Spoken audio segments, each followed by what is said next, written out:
السلام عليكم ورحمة الله وبركاته. يا رب تكونوا جميعا بألف خير يا سنة أولى. إن شاء الله الفيديو دوت هيكون عبارة عن مراجعة على الفيديوهات اللي اترفعت ليكم قبل كده. احنا إن شاء الله شغالين على برنامج الفوتوشوب إصدار 2020. هيكون مراجعة سريعة على الفيديوهات اللي اترفعت ليكم. أول حاجة هناخدها مع بعض هي إنشاء مشروع جديد. إزاي إن أنا أعمل مشروع جديد من فايل نيو.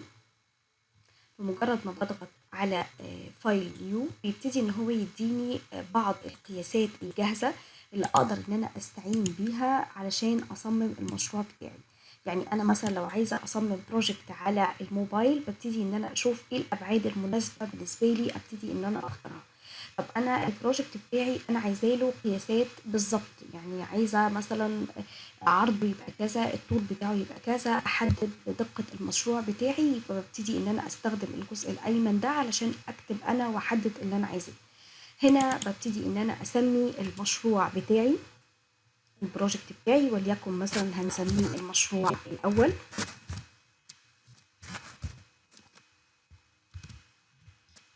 بعد كده بشوف العرض بتاعي، ببتدي ان انا اكتبه، وليكن هكتب مثلا 3000.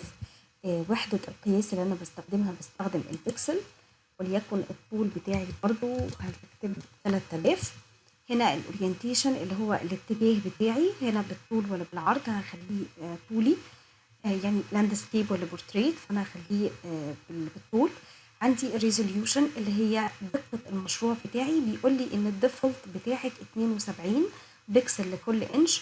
ودوت لو انت هتستخدمي البروجكت بتاعك ان انت تعملي له نشر على السوشيال ميديا، يعني تعملي له نشر على اي وسيله من وسائل التواصل الاجتماعي، يبقى تستخدمي الريزوليوشن بتاعتك، الدقه بتاعتك يفضل ان هي تكون 72.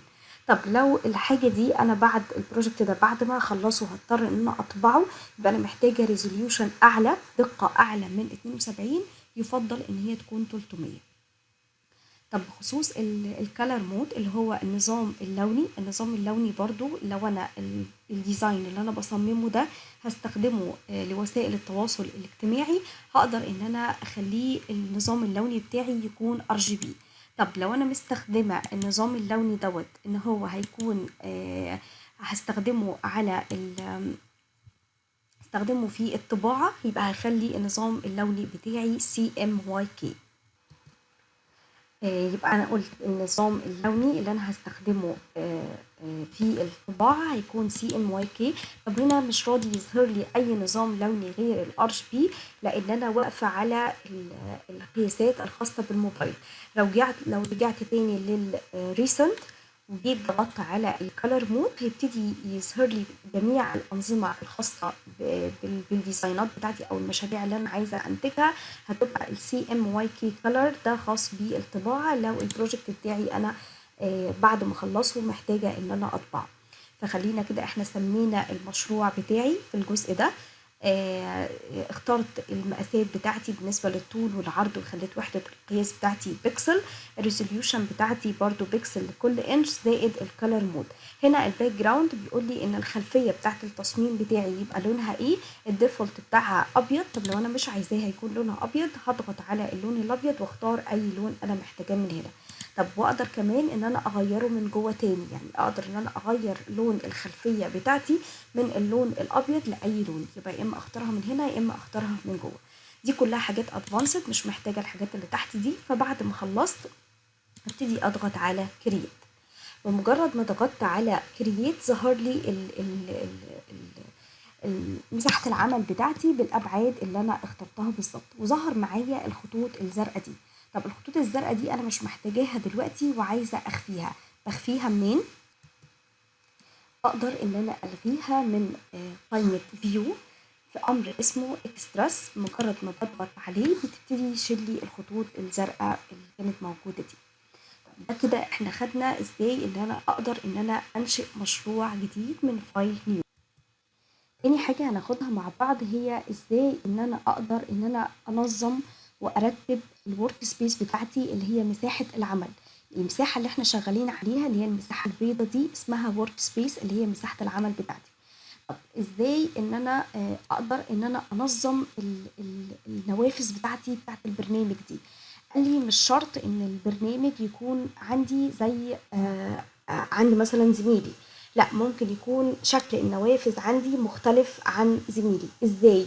قال لي ان انت ممكن تسحبي اي نافذة من النوافذ دي وتبتدي تخليها في الشكل اللي انت محتاجاه. وليكن مثلا انا عايزه التول بوكس عندي في اليمين، مش عايزاه في الشمال. وليكن هاجي اقف مثلا على التاب دي، مش محتاجاها دلوقتي، فكليك يمين عليها واعمل كلوز. عايزه مثلا خفيت غصب عني مثلا نافذه اللايرز وعايزه ارجعها تاني، بفتح البرنامج ما لقيتش مثلا نافذه الادجستمنت. الحاجات دي كلها اقدر ان انا اعملها ازاي؟ قال لي انا عندي قائمه ويندو فيها كل النوافذ اللي انا محتاجاها، فاقدر ان انا اخفي منها او اظهر اي نافذه انا محتاجاها. دلوقتي انا مثلا محتاجه اللايرز، بمجرد ما بضغط عليها بتبتدي ان هي تتفعل قدامها علامه التشيك، علامه الصح، وتظهر معايا في الشكل ده.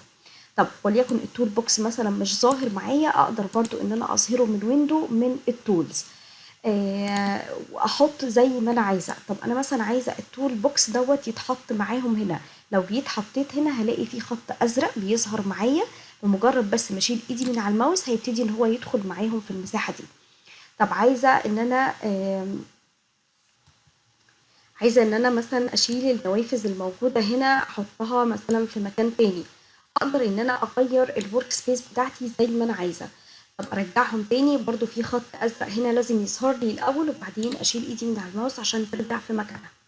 طب انا عايزه احفظ شكل الورك سبيس بالمنظر ده، يعني خلاص انا عايزه التول بوكس بدل ما هو موجود في الشمال يكون موجود عندي في اليمين. عايزه احفظ الورك سبيس بالشكل ده عشان كل مره افتح فيها البرنامج ارجع للوضع ده. قال لي من ويندو تقدري تضغطي على ورك سبيس وتعملي نيو ورك سبيس، وتسمي الورك سبيس بتاعتك دي بالاسم اللي انت عايزاه، وليكن مثلا خلينا نسميها باسم جديد واعمل سيف. لو رجعت تاني من ويندو لورك سبيس هلاقي الورك سبيس بتاعتي موجود عندي باسم جديد. طب الورك سبيس الديفولت اللي انا كنت شغاله عليها كانت اسمها اسينشال. اسينشال ده الوضع الافتراضي اللي بيفتح عليه الفوتوشوب اول ما بيفتح معايا. طب انا لو حبيت ارجع للوضع الافتراضي اللي انا كنت عليه تاني اعمل ايه؟ هضغط على اسينشال عشان ارجع للوضع الافتراضي اللي انا كنت عليه. بعد ما ضغطت على اسينشال ما حصلش حاجه، لسه الوضع الافتراضي بتاعي ما رجعش زي ما هو. هرجع تاني لويندو من ورك سبيس اضغط على حاجه اسمها ريسيت اسينشال، يعني ارجع لي تاني للاسينشال اللي هو الوضع الافتراضي اللي كان عليه البرنامج اول ما فتحته. رجع لي التول بوكس في مكانه ورجع لي الواجهه زي ما كانت في البدايه. احنا خدنا ان انا من ويندو اقدر من الورك سبيس اعمل نيو ورك سبيس، اضيف الورك سبيس بتاعتي، او ان انا ارجع للوضع الافتراضي اللي انا شغاله عليه اللي هو الاسينشال. لازم اضغط عليه الاول عشان هنا يفعل لي ريسيت اسينشال. نبتدي بقى ناخد تالت حاجة وهي التعامل مع الطبقات، التعامل مع نافذة اللايرز. ودي أهم نافذة عندي، ودي نافذة مسؤولة عن إن هي بترتب لي وبتنظم لي الطبقات بتاعتي، اللايرز بتاعتي. ليه؟ علشان أنفذ الحاجة اللي أنا محتاجاها. طب أنا هنا مش محتاجة دلوقتي يعني مش محتاجة التاب دوت، فهعمل كلوز تاب جروب هيقفل لي ده كله عشان تظهر لي اللايرز كبيرة عشان اقدر اشرحها بشكل كويس. طب اللايرز هنا فيها ايه؟ فيها طبعا دي الباك جراوند بتاعتي وعليها قفل. القفل ده بقدر ان انا افكه ازاي؟ دبل كليك على اللايرز دي بيجيب لي هنا ان انا عايزه تسميها من هنا، تمام. مش عايزه تسميها في طريقه تانية للتسميه. انا هنا المجرد بس ان انا هضغط على اوكي هيتشيل معايا القفل. طب اسمي اي طبقه انا واقفه عليها ازاي؟ دبل كليك على كلمه لايرز وابتدي ان انا اسميها، وليكن هسميها مثلا الطبقه الاولى. بعد كده بضغط انتر كده يبقى انا سميت اللاير اللي انا واقفه عليها، يبقى دي لاير ايه؟ الخلفيه اللي انا واقفه عليها. طب ازاي ان انا اضيف لايرز جديده من علامه الزائد اللي موجوده تحت كده؟ انا ضفت لاير جديده، عايزه اضيف لاير كمان من كرييت نيو لاير، وهكذا اقدر ان انا اضيف اكتر من لاير بالشكل ده بعلامه الزائد. طب وليكن مثلا اللاير اللي انا واقفه عليها دي مش محتاجاها دلوقتي وعايزه احذفها، يبقى بضغط على الباسكت اللي تحت دي، بتروح بتقول لي اكدي ان انت عايزه تحذفي اللاير رقم 3، باكد ان انا عايزه احذفها وبضغط على يس. تعالوا نضيف لاير كمان. قال لي في حاجه اسمها جروب. جروب يعني ايه؟ جروب يعني ان انا بنظم مجموعه من اللايرات وبحطها في جروب. يعني بعد كده بعد ما اجي اصمم هلاقي عندي لايرات كتيره جدا، وهلاقي البروجكت بتاعي فيه في لايرات كتيره. هو عامل زي الفولدر اللي انا بعمله او المجلد اللي انا بعمله وبنظم فيه الشغل بتاعي. وليكن مثلا انا عامله مجلد للماده، مثلا ماده البرمجه حاطه فيها كل شغل البرمجه، عامله مجلد لماده مثلا منظومه حاطه فيه كل الفولدرات الخاصه بمنظومه، وهكذا. فاقدر ان انا اجمع مثلا من لاير 1 للاير 3. هضغط على مفتاح شيفت عشان يحدد لي الثلاثه مع بعض، وابتدي ان انا اضغط على علامه الجروب اللي تحت دي، هيروح ضايف لي الثلاث لايرات دول مباشره في الجروب رقم 1. طب لو عايزه اتراجع خطوه عن الخطوه اللي انا عملتها دي، بضغط على كنترول مع حرف الزد. كنترول زد يتراجع لي خطوه عن اللي انا عملته. قال لي في طريقه تانية ان انا اقدر ان انا اجمع مجموعه اللايرات دي في جروب. من كنترول مع حرف الجي اقدر ان انا اعمل ان انا اجمعهم في جروب. يبقى انا اقدر اجمع مجموعه من اللايرات في جروب واحد من كنترول مع حرف الجي، او علامه المجلد الموجوده تحت جنب علامه الزائد اللي انا اقدر ان انا انشئ بيها لاير. ايه تاني موجود معايا هنا في الجزء ده؟ هنعمل كنترول زد عشان اتفرج على خطوه الجروب. كمان عايزه اقول ان انا زي في طريقه تانية للكنترول زد اللي هي تراجع اكتر من خطوه. عندي حاجه اسمها الهيستوري. الهيستوري دي بتسجل لي كل خطوه انا بعملها من اول ما فتحت البروجكت بتاعي. يعني دي كانت النيو بتاعتي في البدايه، بعد كده انشأت لاير، غيرت الاسم بتاعها، بعد كده عملت لاير جديده لاير جديده لاير جديده، عملت ديليت لللاير اللي انا كنت واقفه عليها، بعد كده عملت لاير جديده، بعد كده عملت جروب لللايرات بتاعتي، بعد كده تراجعت خطوه عن الحاجه دي. فالهيستوري دي بتسجل لي كل الحاجات اللي انا عملتها عشان اقدر ان انا ارجع لاي حاجه انا محتاجاها في اي وقت. طب الهيستوري دي لو مش موجوده عندي اظهرها منين؟ اظهرها من ويندو. من ويندو باجي عند الهيستوري، عندي الهيستوري بتتفتح معايا. عايزه ان انا يعني اقفلها دلوقتي ما تكونش ظاهره معايا بالشكل ده، بضغط على السهمين دول بترجع لمكانها. ده بالنسبه للجزء الخاص بكنترول زد اللي هي تراجع، او الهيستوري اللي هي بتسجل لي كل الخطوات اللي انا واقفه عليها. عشان نفك القفل تاني دبل كليك عليه. هننشئ لاير جديده ونرسم فيها شكل. هنروح للتول بوكس، عندي ده الأداة الخاصة بالأشكال. اختار أي شكل من الأشكال دلوقتي وليكن الشكل ده، وابتدي إن أنا أرسمه علشان بس نشوف الأوبيسيتي بتاعتي هننفذها إزاي. دلوقتي رسمت شكل مستطيل. إزاي إن أنا أتحكم في الأوبيسيتي بتاعته اللي هي الشفافية بتاعته؟ يعني هو دلوقتي اللون بتاعه ظاهر 100%. ازاي اقدر ان انا اخفف اللون بتاعه؟ من الاوبيسيتي، بمجرد اتاكد ان انا واقفه على اللاير اللي انا عايزاها، من الاوبيسيتي اضغط على السهم الصغير ده وابتدي ان انا احرك المؤشر ده للرقم اللي انا عايزاه او للون الدرجه اللي انا محتاجاها، الشفافيه اللي انا محتاجاها، وليكن 38%، خلينا 55%. ده كده ان انا اثرت على الايه، اثرت على الشكل او الاوبجكت اللي انا واقفه عليه بالاوبستي اللي هي الشفافيه. عندي حاجه تانية اسمها تمازج الطبقات. يعني ايه تمازج الطبقات؟ يعني هو دلوقتي انا لما اضغط على الجزء اللي هو مكتوب فيه كلمه نورمال، دي كلها مجموعه من التاثيرات اللي انا ممكن اختارها ليه؟ عشان اعمل تمازج بين الطبقه اللي انا واقفه فيها والطبقه الثانيه اللي تحتها اللي هي الخلفيه. طب لو في دلوقتي عندي الخلفية كانت لون تاني مختلف، أو عندي أكتر من طبقة، هو بيحاول إن هو يعمل لك ماتشنج ما بينهم، يعمل لك تمازج ما بينهم. فأقدر إن أنا أختار أي تمازج من دول يتماشى مع الخلفية اللي معايا أو الطبقة اللي تحتها. أنا كده كنت بختار تمازج للطبقة اللي هي الخاصة بالمستطيل مع طبقة الخلفية اللي معاها. طب ازاي اقدر ان انا اخفي بس الاوبجكت اللي انا واقفه عليه علشان اشوف مثلا التصميم من غيره؟ اقدر ان انا اخفيه من علامه العين. مجرد كده ان هو اختفى اقدر ان انا ارجع اظهره تاني لما اضغط على علامه العين تاني يظهر لي. كده احنا خدنا في الجزء دوت، خدنا ازاي ان انا انشئ لاير جديده، ازاي ان انا احذف اي لاير انا مش محتاجاها، ازاي ان انا اعمل جروب من خلال المجلد ده. عندي حاجه كمان اسمها الاف اكس. اف اكس يعني ايه؟ يعني تاثيرات. مجرد ما بضغط عليها بختار البلندنج اوبشن. البلندنج اوبشن بتظهر لي شاشه فيها مجموعة من التأثيرات الكتيرة، أقدر إن أنا من خلالها أعمل ستروك، أقدر من خلالها إن أنا أعمل أوتر بلو، أقدر إن أنا أعمل شادو ظل، أقدر إن أنا أعمل تأثيرات. بمجرد بس ما بضغط على أي حاجة أنا محتاجاها يبتدي إن هو يظهر لي الجزء الخاص بالتأثيرات هنا، وفي هنا بريفيو إن أنا أعرض الشغل اللي أنا بعمله. وليكن مثلا تعالوا عايزين نعمل ستروك، الحجم بتاعه خليه مثلا 10، بدل ما هو لون اسود نخليه وليكن باللون الاحمر ونعمل اوكي. بعد كده نضغط على اوكي.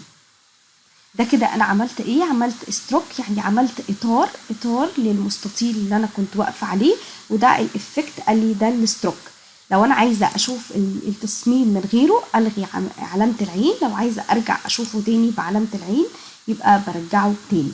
ده كمان تأثير، في هنا تأثير اتعمل تاني اللي هي النغبشة اللي جوه المستطيل دي، او في بعض الاشكال من جوه اقدر ان انا اشوفها واقدر ان انا اخفيها عن طريق العين.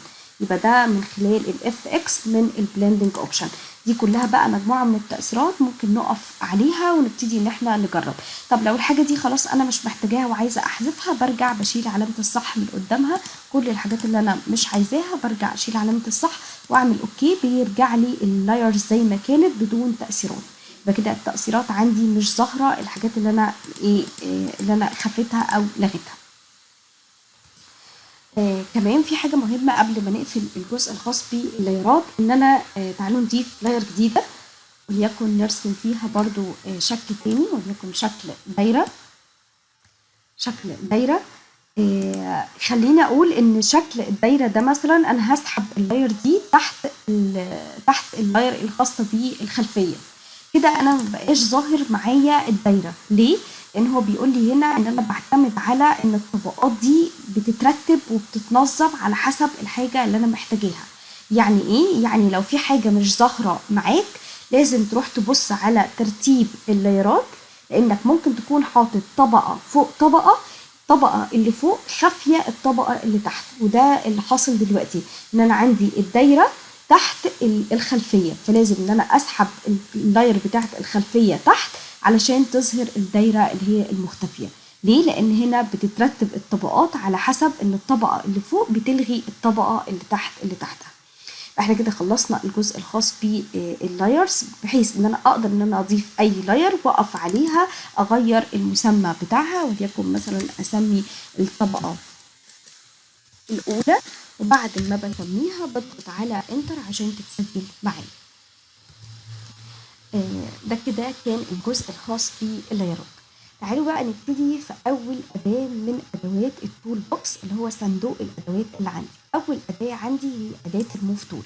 اداة الموف تول دي اداة مهمة جدا، اسمها اداة التحريك. اداة التحريك والاختصار بتاعها في، يعني اقدر ان انا اضغط على في من الكيبورد في اي وقت يروح منشط لي اداة التحديد على طول. أداة التحديد أو نخلي بالنا أي أداة بضغط عليها بيتغير حاجة فوق اسمها شريط الخصائص. يبقى ده شريط الخصائص، ده شريط خاص بالأداة اللي أنا مفعلاها، بيتغير معايا بمجرد ما بضغط على أي أداة. طب دلوقتي احنا هنبتدي في أول أداة وهي أداة الموف تول، هي أداة التحريك. شريط الخصائص ده خاص بأداة التحريك، أداة الموف تول. اهم خاصيه عندي هي خاصيه اسمها الاوتو سيلكت. يعني ايه اوتو سيلكت؟ يعني تحديد تلقائي. هي متنشط عليها، معمول عليها تشيك، يعني متنشط قدامي التحديد التلقائي. تعالوا نشيل علامه الصح ونجرب من غيرها عشان نعرف وظيفتها ايه. انا دلوقتي عايزه احرك المستطيل ده، عمال احرك المستطيل مش راضي يتحرك، اللي بيتحرك معايا الخلفيه، بيتحرك معايا الخلفيه. طب هاجي اقف على الدايره، عايزه احرك الدايره، برضو الدايره ما بتتحركش معايا، اللي بيتحرك معايا الخلفيه. ليه الخلفيه اللي بتتحرك معايا؟ عشان هي دي الطبقه اللي متحدده عندي، هي دي اللاير اللي متحدده معايا دلوقتي.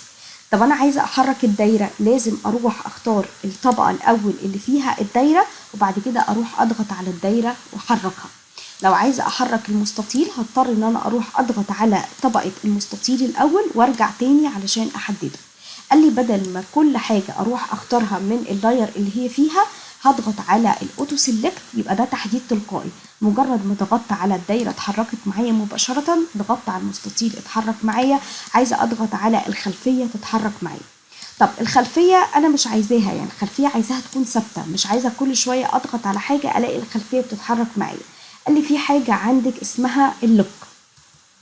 لوك يعني ايه؟ لوك يعني انا هقفل الطبقه دي دلوقتي علشان لما اجي احرك اي حاجه من فوق ما تتحركش الطبقه دي بالذات معايا. يعني خلاص انا مش عايزه اعمل عليها تعديل دلوقتي، هقف على الطبقه اللي انا عايزه اقفلها واضغط على القفل ده. القفل ده معناها ان هي لوك دلوقتي مقفوله. طب هاجي احرك الخلفيه مش هتتحرك معايا، مش راضيه تتحرك. امال ايه اللي هيتحرك؟ الحاجات اللي هي اللي مفتوحه معايا. فبيقول لي دي وظيفة اللوك دي ايه؟ ان هو بيسهل عليكي ان الحاجة دي خلاص انا مش عايزة اعمل عليها تعديل دلوقتي، خلاص اروح قافلاها. طب انا عايزة اشيل اللوك ده، مجرد بس ما بتضغطي عليه كليكاية بيتشال، او نرجع نضغط على القفل اللي كان موجود او اللي انا ضغطت عليه قبل كده، اضغط عليه كليكاية او اضغط على القفل اللي كان موجود هنا. دي وظيفة اللوك. يبقى دي معايا هنا الاوتو سيلكت، وظيفتها التحديد التلقائي، ويفضل ان هي على طول تكون متنشطه معايا عشان تسهل معايا عمليه التحريك بالنسبه للادوات. في حاجه كمان، لو انا حبيت ان انا اعمل ان انا اكرر اي شكل من الاشكال دي، ان انا اكرره او ان انا انسخه زي ما هو بالظبط. اللي فيه اختصار سهل جدا بيسهل عليكي انك انت تكرري نفس الشكل، بدل ما تاخديه كوبي بيست، انك انت تضغطي على مفتاح الت. اضغط على مفتاح الت وبعد كده اسحب الحاجه اللي انا واقفه عليها اللي انا عايزه اكررها واعمل لها نسخه. يعني هقف على المستطيل، اضغط الاول على مفتاح الت، شكل الماوس نفسه بيتغير، بيبقى ماوسين فوق بعض، بعد كده بسحبه لتحت كده يبقى انا كررت منه نسخه. طب لو انا حبيت ان انا اكبر او اصغر المستطيل اللي انا واقفه عليه، يعني انا عايزاه يبقى شكله اصغر من كده، قال لي كنترول مع حرف التي. كنترول مع حرف التي بيظهر لك الابعاد دي، تقدري ان انت تصغري وتكبري الحاجه اللي انت محتاجاها. بعد كده دبل كليك في اي مكان علشان الابعاد دي تختفي. الكنترول مع حرف التي دوت بيكون اختصار لفري ترانسفورم. اقدر اجيبها منين لو انا مش عارفه ان انا اكبر او اصغر عن طريق الاختصارات؟ اقدر ان انا استخدمها من قائمه edit، اروح عند الامر اللي اسمه فري ترانسفورم، بمجرد ما بضغط عليه بيبتدي ان هو يظهر لي الابعاد الخاصه بالتكبير والتصغير، اللي هي الاختصار بتاعها كنترول مع حرف التي. فكده قدرت ان انا اكبر او اصغر الطبقه اللي انا واقفه عليها. طب لو حابة دلوقتي ان انا اغير شكل اللون الخاص بالمستطيل دوت، عايزة اغير اللون بتاعه، قال لي بس بمجرد ما بتقفي عليه دلوقتي انت متحدد معاكي اداة الايه؟ اداة المفتول، يعني كل الخصائص اللي ظاهرة فوق خاصة باداة المفتول، لكن ده بالنسبة لي ده شكل. فهروح لأداة الأشكال اللي أنا يعني رسمت منها، ومجرد ما بضغط عليها بيظهر لي شريط الخصائص الخاص بأدوات الأشكال. عندي حاجة اسمها فل اللي هي التعبئة بتاعتي، مجرد بس ما بضغط عليها واختار اللون اللي انا عايزاه، قال لي هنا انت تقدري ان انت تعبي الشكل ده باكتر من حاجة. عندي ان انا اقدر ان انا اخليه نو كلر، يعني من غير لون خالص، يبقى باطار بس من بره زي ما انتوا شفتوا اطار ازرق، واللون اللي جوه او التعبئة اللي جوه دي اختفت، يبقى نو كلر. او سولد كلر. سولد كلر يعني لون صريح معايا، زي الالوان اللي هي ظاهره معاكم دي من تحت كده، اقدر ان انا اختار اي لون من الالوان دي واغير لون الايه الشكل اللي انا رسمته.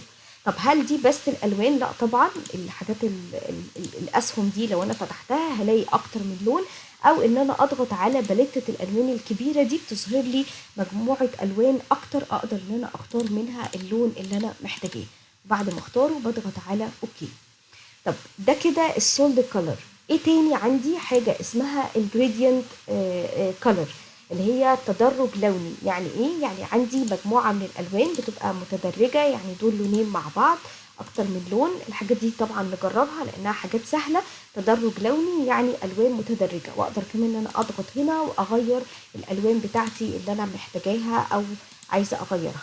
الحاجات دي هشرحها سريعا لان بالتجربه هتتفهم، وهتلاقي اكتر من الوان هنا تقدري ان انت تختاري التدرج اللي انت محتاجاه. بعد كده اضغط على اوكي. ده كده اللي هو الجريدينت. طب ايه كمان عندي؟ الباترن. الباترن يعني ايه؟ يعني نقوش، يعني انا بعبي الشكل بتاعي ده بنقش. نقش ايه؟ نقش بقى من الاشجار، نقش عندي من الحشائش، نقش مثلا من الووتر. طب الاشكال دي مش عجباني او الباترن دي مش عجباني، ومثلا نزلت حاجه من على النت ومحتاجه ان انا استخدمها بالنسبه لي كباترن، اضيفها ازاي؟ عندي من علامه الاعدادات الصغيره دي، من السهم الصغير، هقدر ان انا اعمل حاجه اسمها import pattern.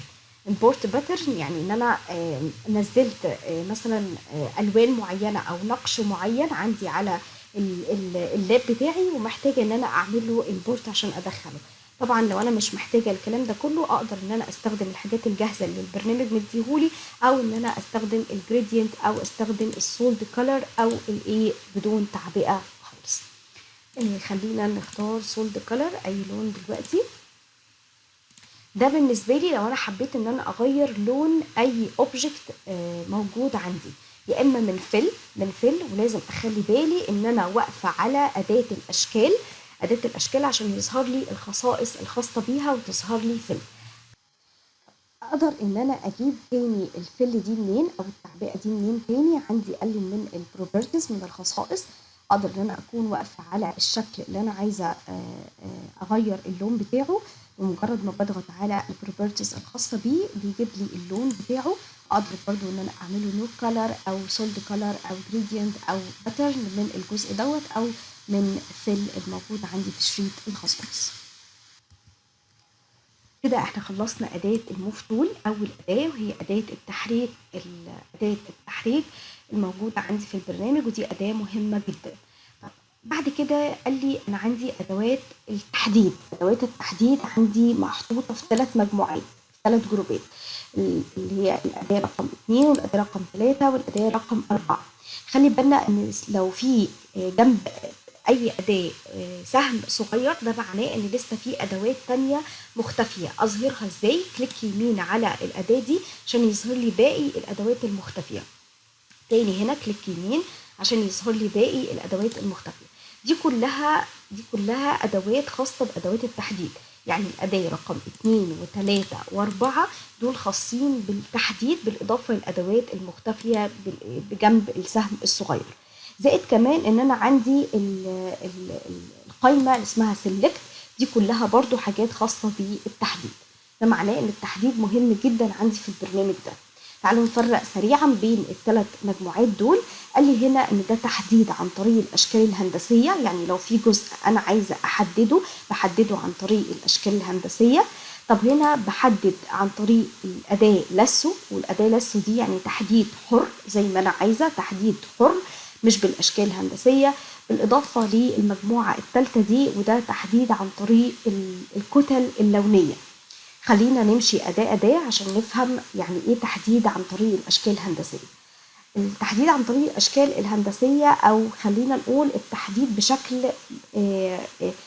بشكل عام الأول. التحديد بشكل عام فيه نقطتين مهمين.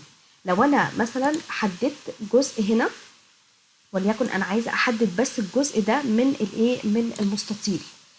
انا دلوقتي حددت ده، عايزه احدد جزء كمان، عايزه اضيف تحديد على التحديد اللي انا حددته. قال لي تقدري تستخدمي اختصار شيفت. اول ما ضغطت على شيفت شكل الماوس نفسه اتغير لعلامه زائد، يعني اقدر ان انا اضيف تحديد جديد على التحديد القديم بالمنظر ده. فانا حددت الجزء ده دلوقتي. اقدر كمان ان انا اضيف تحديد كمان، تحديد جديد على التحديد القديم، ده لاني ضغط على مفتاح شيفت. طب لو انا حابه ان انا انقص تحديد جديد من التحديد القديم الموجود عندي، قال لي تقدري تستخدمي اختصار الت. مجرد ما بضغط على اختصار الت اقدر ان انا انقص التحديد ده من التحديد ده عن طريق اي اداه، يعني سواء بحدد عن طريق الاشكال الهندسيه، بحدد عن طريق الاداه لس اللي هي التحديد الحر، بحدد عن طريق اداه السلكشن وهي اللي بتعتمد على التحديد الكتل اللونيه. اقدر ان انا ازود تحديد على تحديد عن طريق شيفت، واقدر ان انا انقص تحديد جديد من تحديد قديم عن طريق مفتاح الت. ايه كمان طريقه كمان، ان انا عندي من شريط الخصائص وانا واقفه على اداه التحديد عندي هنا علامه الاتنين فوق بعض، ده بيقول لي add to selection، تقدري ان انت تضيفي، ده معناه كانك انت ضغطتي على اختصار شيفت من الكيبورد. طب هنا عندي ان انا مديني ان انا بنقص هنا، يبقى انا كاني ضغط على مفتاح الت من الكيبورد. يبقى الاختصارات دي البديله بتاعتها بلاقيها فين؟ بلاقيها في شريط الخصائص الخاص بادوات التحديد، ده لو انا عايزه ازود تحديد جديد على تحديد قديم. تعالوا كده نشوف، يعني انا خلاص حددت مثلا الجزء ده من المستطيل، عايزه اغير مثلا اللون بتاعه، يعني الجزء اللي انا حددته ده عايزه اغير اللون بتاعه، اعمل ايه؟ قال لي علشان تغيري اللون بتاعه لازم تضيفي له لاير جديده، يعني اضيف لاير جديده وبعدين اقدر ان انا اغير اللون بتاعه. طب انا دلوقتي عندي لونين فوق بعض، اللون اللي انا ده اسمه الفور جراوند كولر، والتاني اللي هو الباك جراوند. اللي انا بشتغل عليه دلوقتي هو الفور جراوند كولر. اقدر ان انا استخدم اختصار اسمه الت باك سبيس، بمجرد ما بضغط على الت باك سبيس بيروح معبيلي المساحه اللي انا محدداها باللون اللي هو الفور جراوند كولر. تعالي نعمل كنترول زد واغير اللون ده مثلا لاي لون تاني، خلينا مثلا نغيره للون الاحمر، وبعد كده اعمل الت باك سبيس هيروح معبيهولي باللون اللي انا مخلياه او اللي انا اخترته الفور جراوند كولر. يبقى انا ممكن ان انا اعمل اي حاجه على الجزء اللي انا محدداه. انا دلوقتي بس اهم نقطه عندي تاخدوا بالكم منها، ان انا لو عايزه اضيف تحديد جديد على تحديد قديم بستخدم الاختصار شيفت، او الموجود عندي في شريط الخصائص اللي هم المربعين اللي فوق بعض اللي هو add to selection، او ان انا اقدر ان انا انقص تحديد من تحديد قديم عن طريق ايه؟ عن طريق ان انا اضغط على مفتاح الت. طب بعد ما عملت كده عايزه الجزء مثلا اللي انا حددته اغير اللون بتاعه، لازم اضيف لاير جديده للجزء دوت، وبعدين اروح ضغط على مفتاح الت باك سبيس عشان ياخد لي اللون اللي موجود في الفور كلر. دلوقتي لو انا عايزه الغي التحديد اللي قدامي ده، في اكتر من طريقه اقدر الغيه. اول حاجه معايا اختصار سهل جدا، كنترول مع حرف الدي، هنرجع كنترول زد عشان نعرف طريقه تانية، او من دي سيلكت اللي هي اصلا الاختصار بتاعها اللي احنا بنستخدمه كنترول مع حرف الدي، يبقى يا اما من دي سيلكت او كنترول مع حرف الدي، او ان انا اضغط على دبل كليك في اي مكان فاضي بره علشان يلغي لي التحديد. خلي بالنا ان انا دلوقتي الاداه متفعله بادوات التحديد ان انا اقدر احدد اي جزء. لو انا عايزه ارجع تاني ان انا اسحب بقى اي جزء من مكانه، اقدر ان انا ارجع لاداه المفتول. لو جيت سحبت الجزء ده دلوقتي، ده كده خلاص الجزء اللي انا حددته ولونته ده كده كان بقى شكل مختلف، لانه بقى فلاير تانية اقدر ان انا اقصر عليها لوحدها. خلينا بقى نفتح ده كده احنا خدنا دلوقتي لحد دلوقتي من فايل نيو، يعني انا فتحت مشروع جديد وابتديت ان انا اصمم عليه او ارسم بعض الاشكال عشان اتعرف على بعض الادوات.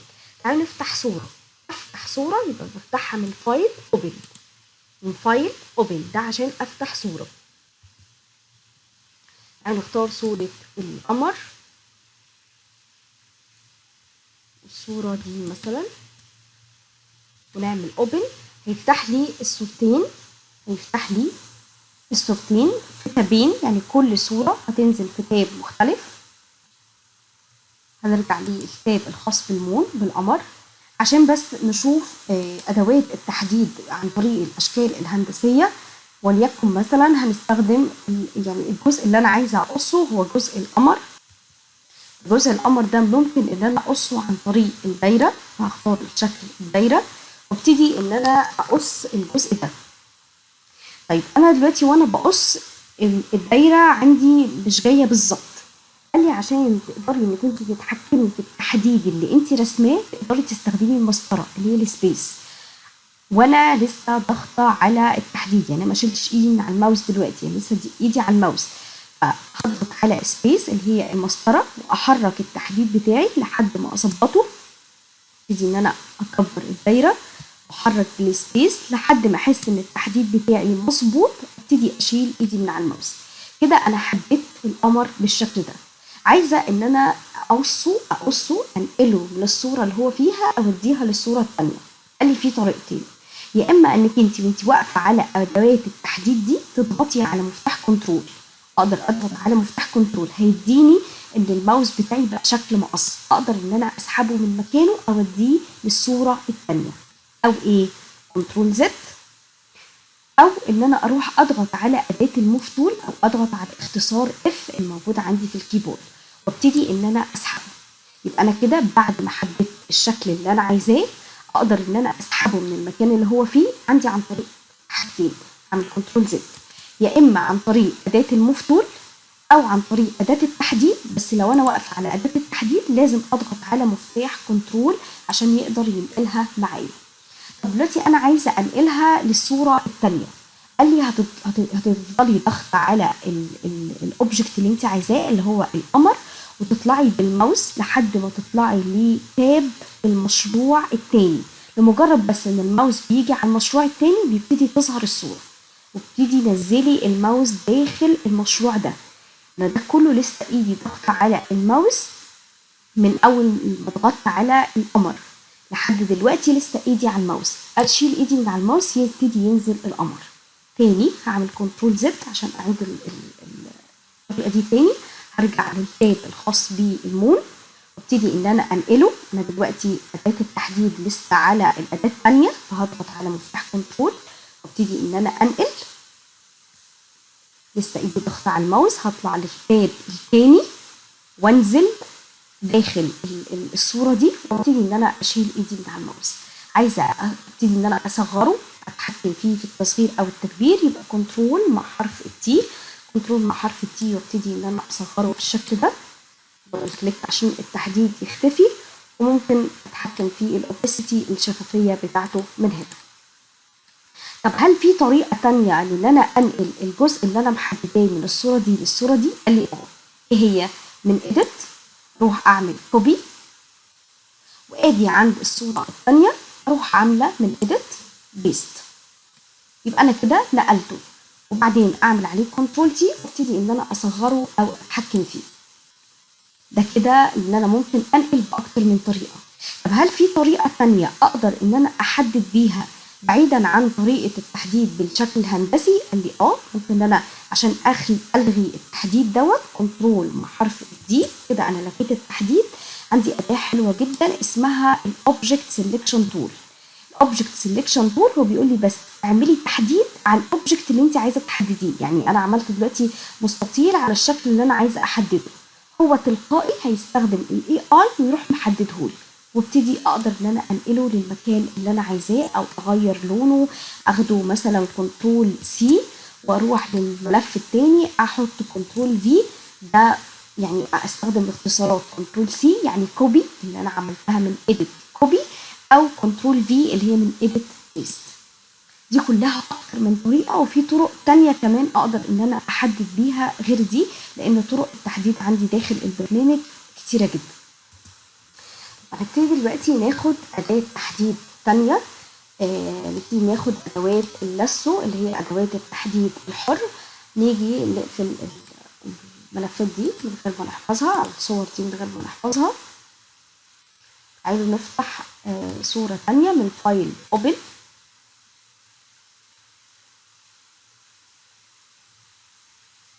نفتح مثلا انجري بيرد ونفتح الفول.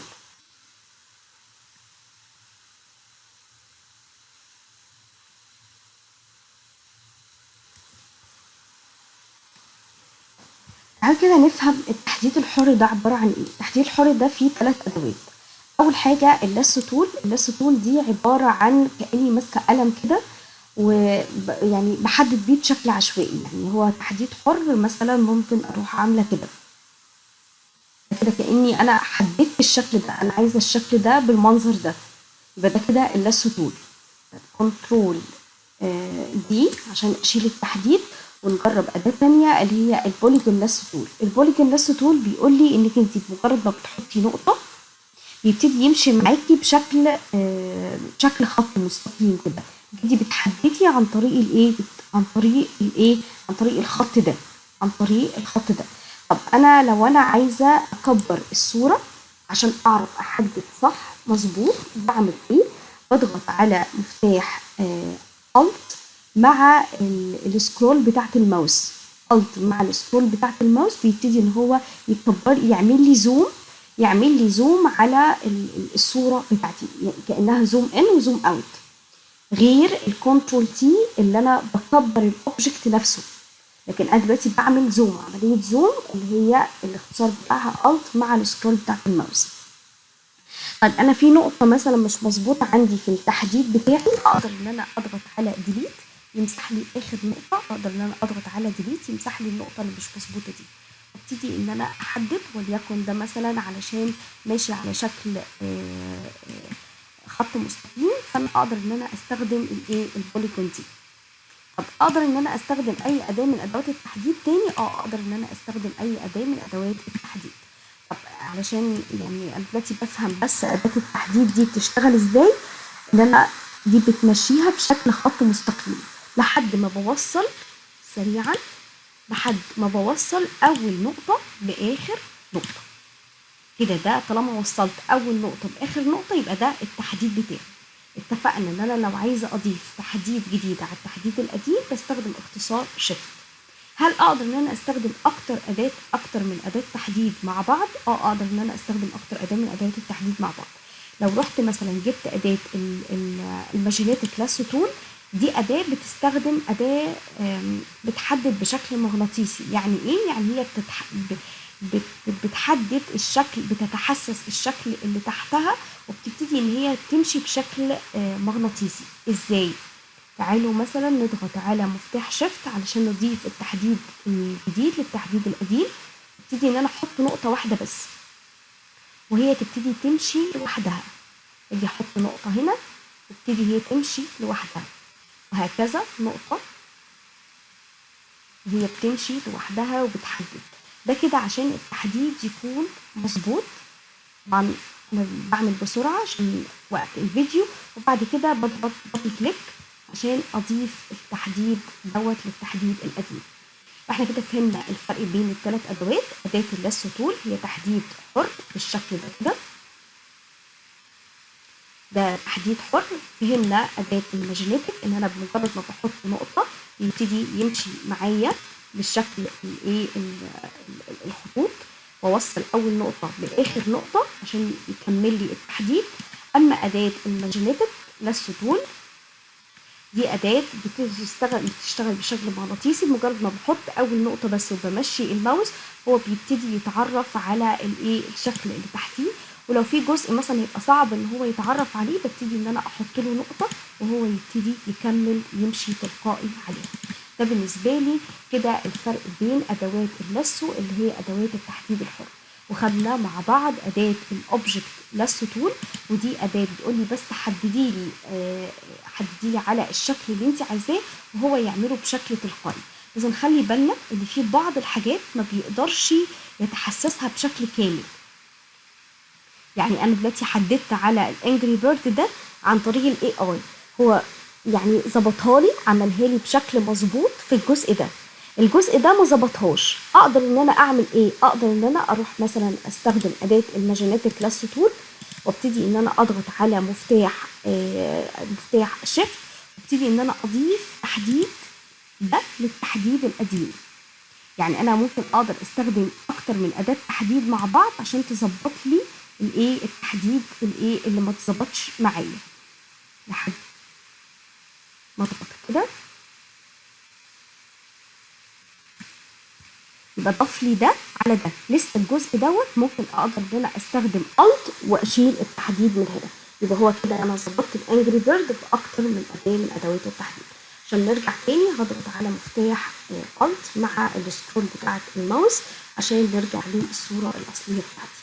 طب لو انا برضو حابه ان انا انقله، ممكن باداه الموف تول وابتدي ان انا انقله من المكان اللي هو فيه اوديه لاي مكان تاني انا محتاجاه.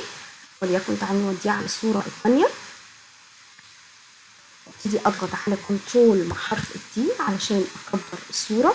طبعا في جزء زي ما قلنا متحددش صح، ده كنت المفروض ان انا نعمله بالالت او اي اداه تحديد ثانيه عشان يظبط معايا. ممكن نيجي هنا نستخدم معاه اللي هي تمازج الطبقات. تمازج الطبقات علشان كأن كده الانجري بيرد مرسوم عندي على الوول. هو مش راضي يفعل معايا اي حاجه خالص. ليه؟ لان لسه التحديد موجود، لسه الكنترول تي شغاله معايا. فدبل كليك عشان التحديد يختفي، ويجي هنا تمازج الطبقات يبتدي ان هو يظهر معايا. وليكن مثلا الاوفرلاي ظهر لي المربعات من تحت، او اي تمازج تاني انتي تحبيه ان هو يعملها لك على تمازج الطبقات مع بعضها. وليكن خلينا مثلا نختار ده. كده احنا خدنا ادوات التحديد، اخدنا ادوات التحديد الخاصه بالاشكال الهندسيه، وادوات التحديد الخاصه بالتحديد الحر، واداه الموف تول. خلينا نقول حاجه مهمه جدا. ازاي ان انا اقدر ان انا اكتب على اي صوره، اكتب اسمي على اي صوره. خليني برضه اقول طريقه تانية لفتح الصور. احنا قلنا اول طريقه من فايل اوبن.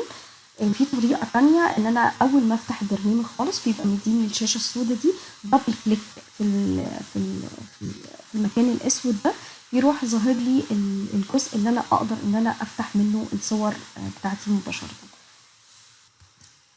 وليكن خلينا نختار الصوره دي.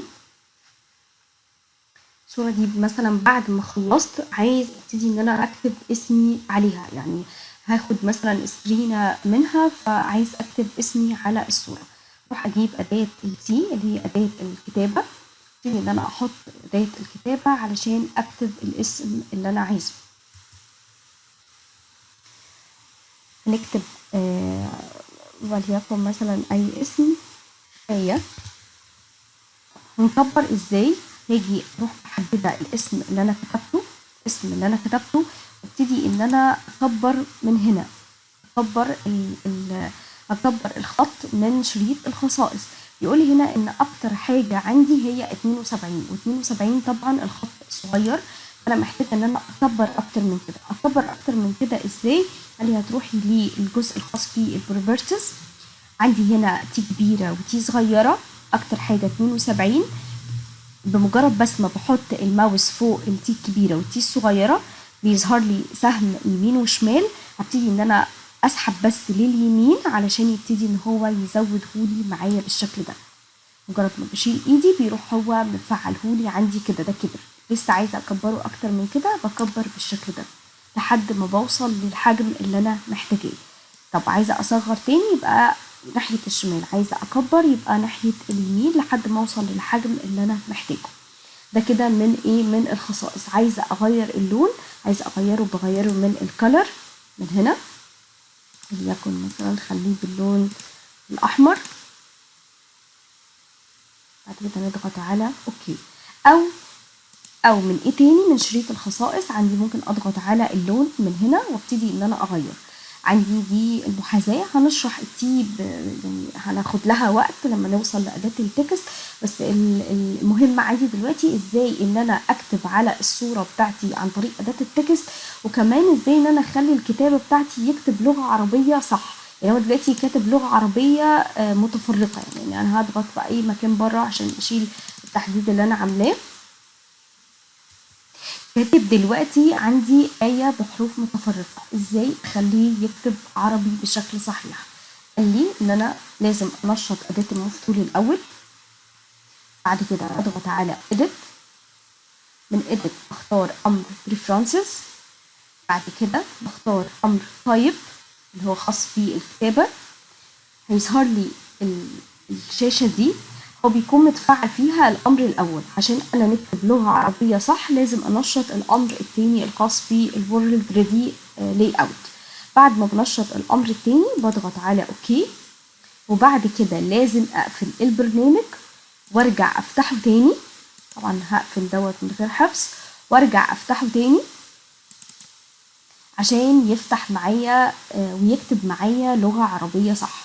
لازم خطوة ان انا انشط الامر التاني الخاص بالورلد لاي اوت، بعد كده افتح البرنامج مرة كمان.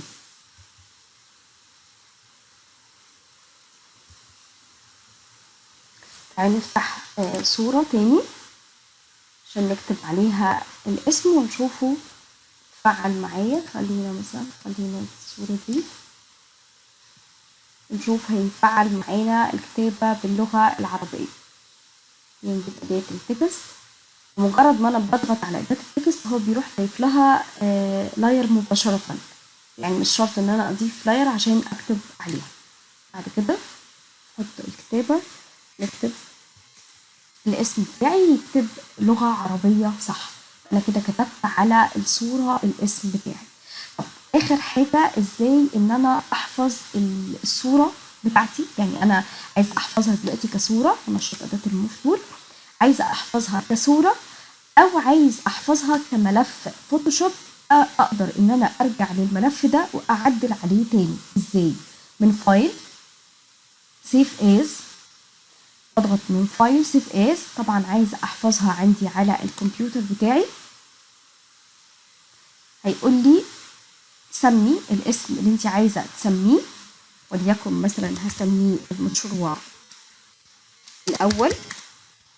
المشروع الاول عندي الفوتوشوب بيحفظ بامتداد اسمه بي اس دي، يعني انا بحفظ المشروع بتاعي كمشروع فوتوشوب، يعني كمشروع لايرات طبقات فوق بعضها.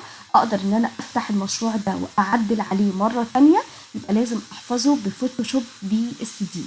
طب تعالوا نحفظه مره كفوتوشوب بي اس دي ونحفظه كصوره. خلينا نحفظه على الديسكتوب، نحفظه كمشروع بي اس دي. اوكي، اهو دلوقتي ده مفتوح معايا المشروع الاول. مجرد ما بضغط عليه هيروح فاتح لي المشروع كمشروع بقى باللايرات بتاعته، اقدر ان انا ارجع اعدل عليه. يبقى احفظه كمشروع ازاي؟ بالبي اس دي. طب انا عايزه احفظ دي كصوره دلوقتي، يعني انا خلاص عملت التعديل بتاعي وعايزه انزلها كصوره. من فايل سيف از، من كمبيوتر، بعد كده اختار الامتداد الصورة اللي انا عايزة احفظ بيه. وليكن مثلا عايزة احفظ عن طريق الامتداد الجي بي جي. عايزة احفظ الامتداد الجي بي جي. بعد كده اعمل على الديسكتوب عندي واعمل سيف،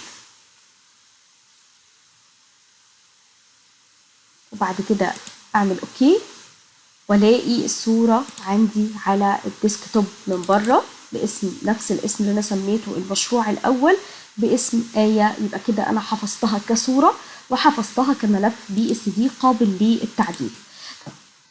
بالنسبة للناس اللي سألتني لو عايزين ناخد برنت سكرين من النافذة بتاعتي، اقدر ان انا اخدها باداه اسمها اداه السنابنج تول، ودي اداه سهله جدا وبتنزل مع اي ويندوز.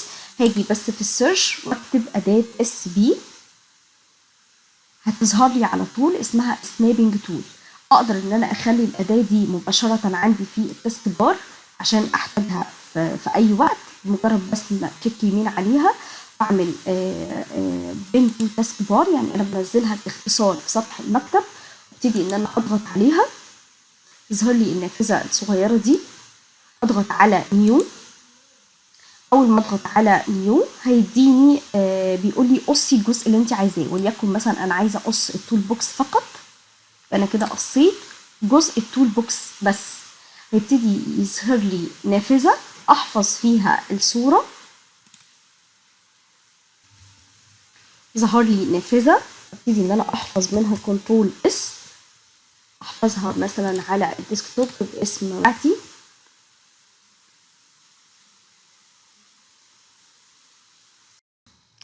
كده نقدر ان احنا نفتح الجزء اللي احنا صورناه وخدناه برنت سكرين عندنا على الديسكتوب زي الجزء اللي هو التول بوكس بالشكل ده.